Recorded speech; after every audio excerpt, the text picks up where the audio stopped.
अस्सलाम वालेकुम स्टूडेंट्स, मैं हूं एहसान और आप देख रहे हैं बायो की दुनिया का चैनल। और इसमें हम आपको पता है बेसिकली डिस्कशन करते हैं कि बायो क्या है, बायो से रिलेटेड जितने भी कॉन्सेप्ट्स हैं, जितने भी हमारे पास टॉपिक्स हैं, उसको हम कवर करने की कोशिश करते हैं। तो आज हम एक सिरे से एक नया टॉपिक स्टार्ट करने जा रहे हैं और वो टॉपिक हमारे पास है बायो केमिस्ट्री। टॉपिक कौन सा हमारे पास है? Bio chemistry.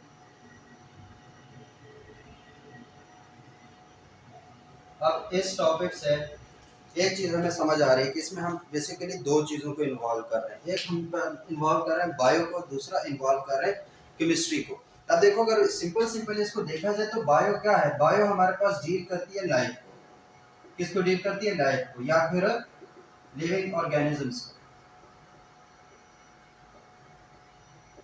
इसी तरह केमिस्ट्री हमारे पास क्या है? केमिस्ट्री हमारे पास डील करती है कि यार अगर कोई चीज़ है तो उसका स्ट्रक्चर क्या है। जैसे मेरे पास हाथ में ये मार्कर है, तो ये मार्कर का काम तो मुझे पता है, इसका फंक्शन है कि ये लिखता है, ठीक है। लेकिन ये किस चीज़ से बना हुआ है, इसकी कैप किस चीज़ से बनी हुई है, इसके अंदर जिसमें इंक पड़ती है वो किस चीज़ का बना हुआ है, ये बॉडी इसकी किस चीज़ की बनी हुई है, इसकी वर्किंग क्या है, ये सारी चीज़ें जो है इसकी केमिस्ट्री बताता है कि ये चीज़ बनी किस चीज़ से, कौन कौन से ऐसे मॉलिक्यूल्स हैं जो इकट्ठे हुए हैं और उससे ये चीज़ बनी है। तो यहाँ पर अगर बायोकेमिस्ट्री है तो बायो मतलब लाइफ, लिविंग थिंग। हम इंसान हैं, पौधे हैं, माइक्रो ऑर्गेनिजम्स हैं, फंजाई है, बहुत सारी चीज़ें। तो अब वो चीज़ें हैं, हमें पता है वो लिविंग थिंग्स हैं, लेकिन वो ऐसी कौन सी चीज़ें जिन्होंने मिल के लिविंग थिंग्स को बनाया, फिर वो फंक्शंस कैसे करते हैं, उनके रिएक्शंस कैसे होते हैं, वो चीज़ें कौन डिफाइन करता है? केमिस्ट्री। केमिस्ट्री क्या होता है? केमिस्ट्री असल में हमारे पास स्ट्रक्चर के बारे में करती है कि कोई चीज़ अगर है तो वो किस चीज़ से बनी है, किस चीज़ से? स्ट्रक्चर के बारे में। किसी भी चीज़ का स्ट्रक्चर है वो उसकी केमिस्ट्री होता है। तो अब बायोकेमिस्ट्री, बायोकेमिस्ट्री यहाँ से नाम से पता चलता है कि बायोकेमिस्ट्री में हम उन टॉपिक्स को, उन चीज़ों को डिस्कस करेंगे जिससे वो लिविंग ऑर्गेनिज्म बने। और ये कुछ ज़्यादा नहीं है। अब वो मॉलिक्यूल जिससे लिविंग ऑर्गेनिजम्स बनते हैं उसको हम देखें 9 से पढ़ते आ रहे हैं, उनको क्या कहते हैं? Bio molecules. ऐसे मॉलिक्यूल्स जो कि लिविंग ऑर्गेनिजम्स को बनाते हैं वो हमारे पास बायो मॉलिक्यूल्स है। और वो सिंपल है।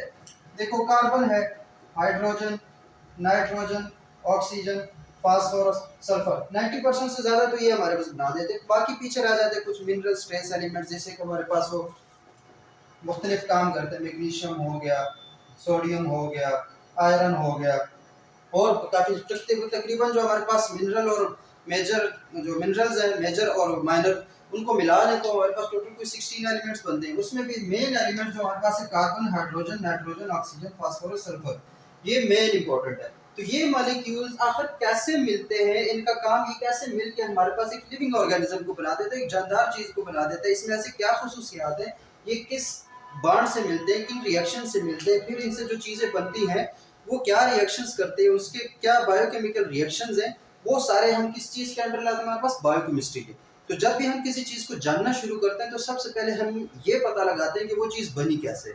जब वो बनी कैसे, फिर उनके अंदर कौन कौन से रिएक्शंस होते हैं। जैसे हम इंसान की बात करते हैं, हम क्या है, हमारे पास हमारे अंदर कार्बोहाइड्रेट्स हैं, प्रोटीन्स हैं, लिपिड्स हैं, ये सारी बायोकेमिस्ट्री है। तो ये क्या क्या हम अगर हम खुद को पहचानने की कोशिश करेंगे तो सबसे पहले हम क्या करेंगे, हम खुद को जानेंगे कि हम किस चीज़ से बने। हमारे अंदर ऐसी ऐसी क्या क्या क्वालिटीज़ हैं, ऐसे क्या क्या केमिकल्स रिएक्शंस हो रहे हैं, ऐसे कौन से केमिकल्स हैं, ऐसे कौन से बायोमोलिक्यूल्स हैं जो कि उनके काम होता है और हम जिंदा हैं, हम चल रहे होते हैं। जब ये काम रुक जाते हैं तो बस हम डेड। तो हमारा जो जिस्म है या कोई भी जो लिविंग ऑर्गेनिज्म का जो जिस्म है या सेल है, वो आखिर किन चीज़ों से मिलकर बनता है, वो हमारे पास टोटल होता है बायोकेमिस्ट्री। तो अगर हम बायोकेमिस्ट्री को सिंपल लफ्जों में डिफाइन करना शुरू कर दे तो बायोकेमिस्ट्री क्या होगी?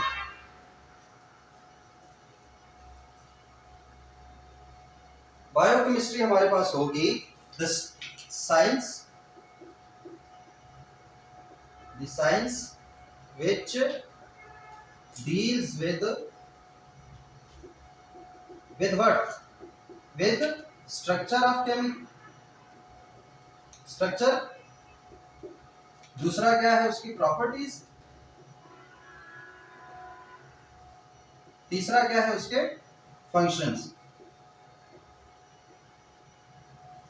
The science which deals with the structure, properties and functions of the living organisms is called biochemistry। is called what? Biochemistry. तो क्या है, हम सिंपल बायोकेमिस्ट्री में जितना भी ये हम इस टॉपिक के अंदर जितने भी टॉपिक डिस्कस करेंगे उसमें बेसिकली हमने ये देखना है कि उस चीज़ का स्ट्रक्चर क्या है, उसकी प्रॉपर्टीज क्या है, उसके फंक्शंस क्या है, वो किस तरीके से वर्क करता है, इस चीज़ों के बारे में हम समझने की कोशिश करेंगे। अब बायोकेमिस्ट्री अगर हम बायो के लिहाज से देखें तो सिंपल हमारे पास जो बायोकेमिस्ट्री है उसमें टॉपिक्स हैं जिनको हमने इंक्लूड करना है इस सारे के सारे लेक्चर्स में। आगे जितने लेक्चर्स होने वाले हैं उन सब में हमने इंक्लूड करना है उन टॉपिक्स को। तो सबसे पहले देखो 9th 10th में हमने पढ़ा है, फर्स्ट ईयर सेकंड ईयर में हम पढ़ रहे हैं, आगे भी इनको पढ़ते जाना है। तो सबसे पहले हमने डिस्कस करना है कि भाई बायोकेमिस्ट्री के अंदर हमने बेसिक पढ़ना क्या है। अब पढ़ना क्या है हमने, सिंपल अब मैक्रोमोलेक्यूल्स की बात करते हैं, मतलब जो बड़े बड़े मॉलिक्यूल्स हैं, हम ज्यादा डेप्थ में नहीं जाने वाले। जो बड़े बड़े मॉलिक्यूल्स हैं वो बायोकेमिस्ट्री के अंदर क्या है, कार्बोहाइड्रेट्स है। क्या है, कार्बोहाइड्रेट्स हैं, फिर प्रोटीन्स हैं, फिर लिपिड्स हैं और न्यूक्लिक एसिड।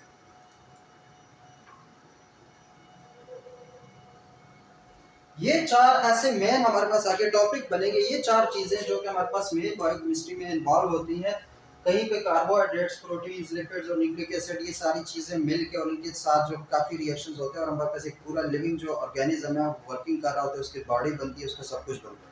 कार्बोहाइड्रेट्स की बात करें तो सिंपल कार्बोहाइड्रेट्स हम देखिए कहाँ कहाँ यूज हो रहे होते हैं। हमारे पास एनर्जी का सोर्स सबसे ज्यादा क्या है, हमारे पास एनर्जी सोर्स है कार्बोहाइड्रेट्स। फिर जैसे हम ग्लूकोज है, मेन एनर्जी सोर्स है वो क्या हमारे पास एक कार्बोहाइड्रेट है। तो मेन ये एनर्जी सोर्सेज होते हैं। इसके अलावा ये हमारे पास और क्या काम करते हैं, जो सिग्नल ट्रांसडक्शन होते हैं जिसमें वो केमिकल मैसेंजर टाइप है, तो उसमें भी काफी हमारे पास कार्बोहाइड्रेट्स इन्वॉल्व होते हैं। सेल के अंदर सेलुलर लेवल की बात करें, केमिकल मैसेंजर्स। ठीक है, इसी तरह अगर प्रोटीन्स की बात करें तो मेन प्रोटीन हमारे पास इन्वॉल्व होते हैं इसके स्ट्रक्चर में।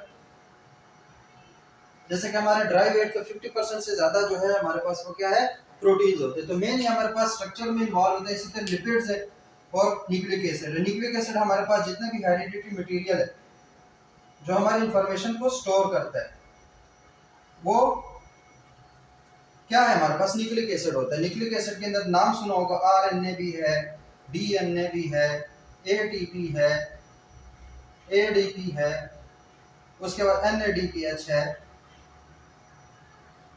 एनएडीपी है। ये सारे हमारे पास क्या न्यूक्लिक एसिड है।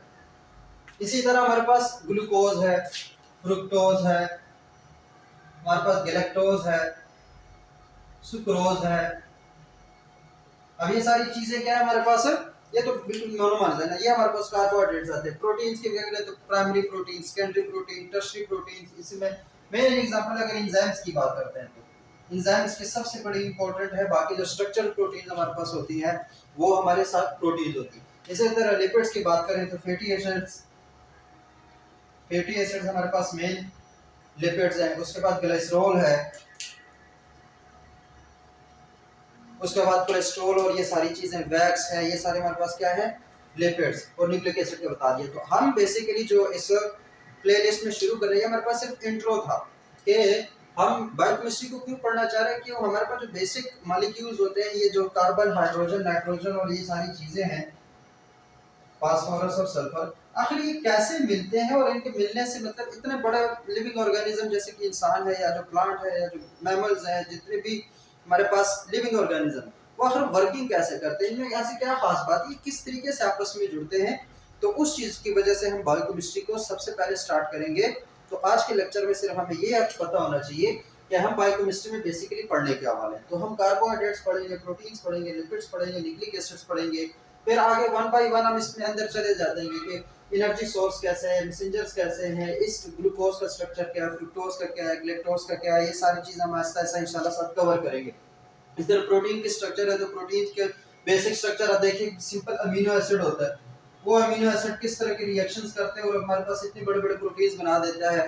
तो आहिस्ता आहिस्ता हम जो है ना इस चीज के अंदर घुसते चले जाएंगे कि आखिर क्या। इसी तरह एंजाइम्स खुद में एक बहुत बड़ा टॉपिक है कि एंजाइम्स वर्क कैसे करते हैं, वो कैसे बायोकैटालिस्ट के तौर पर यूज होते हैं। जब एंजाइम नहीं होते तो क्यों हमारा रिएक्शन जो है इतना स्लो हो जाता है, रुक जाता है, एंजाइम की वजह से वो कैसे तेज होता है। तो ये सारा चीज़ हम एंजाइम के अंडर जो है इसको कवर करेंगे। तो आज ये जितने हमने कि आप इनको यूँ समझे कि ये हमारे पास अलग अलग एक पूरा टॉपिक है जिस पे हम वन बाय वन जो है वो डिस्कशन करते जाएंगे। इसी तरीके से अगर न्यूक्लिक एसिड है या लिपिड्स हैं, फिर इनके आपस में कैसी कम्बिनेशन होती है, आपस में कैसे वर्क करते हैं, इनकी कोऑर्डिनेशन कैसे होती है, ये सारी चीज़ें हमारे पास फॉल करेंगी अंडर द बायोकेमिस्ट्री। तो हम बायोकेमिस्ट्री को इस वजह से सबसे पहले स्टार्ट करेंगे क्योंकि हम सबसे पहले स्ट्रक्चर्स का पता होगा कि वो चीज़ बनती कैसी है। तो उसके बाद फिर हम आएंगे उसके मेन आगे जो हमारे पास मेन मेन टॉपिक्स होंगे कि हम नाम सुनते हैं कार्बोहाइड्रेट्स का, हम नाम सुनते हैं लिपिड्स का, हम नाम सुनते हैं प्रोटीन्स का। तो इसके वन बाय वन इसके हम मोनोमर्स से स्टार्ट करेंगे और पॉलीमर्स पे जाएंगे। जैसे कि हमारे पास अगर हम बात करते हैं कार्बोहाइड्रेट्स, तो कार्बोहाइड्रेट्स के बेसिक कोई भी मोनोमर उठा लो और उसी से कंडेंसेशन और हाइड्रोलाइसिस के रिएक्शंस होते हैं। हम ये आस्ते आस्ते समझेंगे कि उसके कंडेंसेशन कैसे होती है, हाइड्रोलाइसिस कैसे होती है और एक मोनोमर से कितना बड़ा पॉलीमर कैसे बनता है। इसी तरीके से अगर प्रोटीन्स की बात करें तो प्रोटीन के बेसिक अमीनो एसिड है। तो अब वो अमीनो एसिड जो है वो कैसे एक एक अमीनो एसिड मिलकर इतनी बड़ी बड़ी प्रोटीन्स बना देते हैं। कौन कौन से अमीनो एसिड्स है, टोटल कितनी टाइप्स अमीनो एसिड्स की जो अनलिमिटेड टाइप्स मतलब चेन्स बना देती हैं।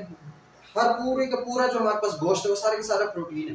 तो वो प्रोटीन वो अमीनो एसिड कैसे मिलते हैं, इनकी बिल्डिंग ब्लॉक्स हैं। तो ये कैसे हैं, जैसे एक दीवार बनती है तो एक दीवार के लिए ज़रूरी चीज़ क्या है, हमारे पास एक ईंट। जब ईंटें होंगे तो हम ईंट पे ईंट रखते जाएंगे और पूरी दीवार मुख्तलिफ डिज़ाइन में बनेगी। छत के लिए मतलब ये डिज़ाइन और है, वो डिज़ाइन और है। तो इसी तरीके से हमारे पास अगर बहुत बड़ा प्रोटीन है तो वो प्रोटीन जो है वो अमीनो एसिड से बन रहे। तो अमीनो एसिड कैसे मिल रहे हैं, उनमें क्या क्या रिएक्शंस हो रहे हैं, अमीनो एसिड खुद क्या है, इस चीज़ों के बारे में हम जानेंगे। इसी तरह लिपिड्स है और इसी तरह हमारे पास न्यूक्लिक एसिड्स हैं। तो आज के लेक्चर के लिए ये होता है। इस चीज़ को हमने समझा कि बायोकेमिस्ट्री क्या थी। बायोकेमिस्ट्री हमारे पास लिविंग ऑर्गेनिजम्स के अंदर जितना भी मेटाबॉलिज्म हो रहा है, जितने भी उसके बायोकेमिकल रिएक्शंस हो रहे हैं, वो सारी चीज़ें जो है ना वो बायोकेमिस्ट्री के अंडर फॉल करती है। तो बहुत बड़ा टॉपिक है, इसको हम one by one Aahista Aahista से बस ये याद रखना कि सब कुछ बायोकेमिस्ट्री के अंडर फॉल करेगा, चाहे कार्बोहाइड्रेट्स कहीं आए, प्रोटीन्स आए, लिपिड्स आए, न्यूक्लिक एसिड्स आए। इसके अलावा वाटर है, वाटर पे अलग से पूरे एक लेक्चर होगा कि वाटर में से क्या खसूसियात है कि वो जितने भी लिविंग मैटर है उसके लिए बहुत ज़्यादा इंपॉर्टेंट है। तो हम वाटर पे अलग से डिस्कस करेंगे। ऑर्गेनिक इनऑर्गेनिक आइंस इसके देखेंगे। वो सारा वन बाय वन जब कोई टॉपिक है उस टॉपिक के मुताबिक हम इसको डील करेंगे। तो आज के लेक्चर के लिए इतना ही बहुत है। अपना ख्याल रखिएगा। अल्लाह हाफिज़।